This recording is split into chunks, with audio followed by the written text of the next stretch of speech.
നമസ്കാരം. നമ്മുടെ നാട്ടിൽ ഏറ്റവും സുലഭമായി കാണുന്നതും ഏറ്റവും ന്യൂട്രീഷണൽ വാല്യൂ ഉള്ളതുമായ ഓമക്കായ കൊണ്ടുള്ള ഫ്രഞ്ച് ഫ്രൈസ് ആണ് ഇന്നത്തെ എൻ്റെ വിഭവം. ആദ്യം തന്നെ നീളത്തിൽ കട്ടി കുറഞ്ഞ് മുറിച്ചെടുക്കാം. ഇങ്ങനെ മുറിച്ചെടുക്കുന്ന ഓമക്കായ കഷ്ണങ്ങൾ തിളച്ച വെള്ളത്തിലേക്ക് ഇട്ട് കൊടുക്കാം. 1 മിനിറ്റ് അത് തിളച്ച വെള്ളത്തിൽ കിടക്കട്ടെ.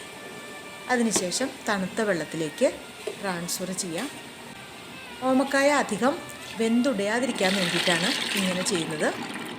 അതിനുശേഷം അത് ഒരു പാത്രത്തിലേക്ക് മാറ്റി അതിലേക്ക് 3 table spoon cornflour, 1 table spoon മുളക് പൊടി, 1/2 ടേബിൾ സ്പൂൺ വെച്ച മഞ്ഞൾപ്പൊടി, ഗരം മസാല, ആവശ്യത്തിന് ഉപ്പ്, ഇത്രയും ഇട്ട് കുറച്ച് മല്ലിയിലയും കൂടിയിട്ട് നന്നായി ഇളക്കി അരമണിക്കൂർ റെസ്റ്റ് ചെയ്യാൻ വയ്ക്കും. അതിനുശേഷം ചൂടായ എണ്ണയിലേക്ക് ഇട്ട് കൊടുത്ത് വറുത്തെടുത്താൽ നമ്മുടെ ഓമക്കായ ഫ്രഞ്ച് ഫ്രൈസ് റെഡിയായി. അപ്പോൾ എല്ലാവരും ഉണ്ടാക്കി നോക്കുക.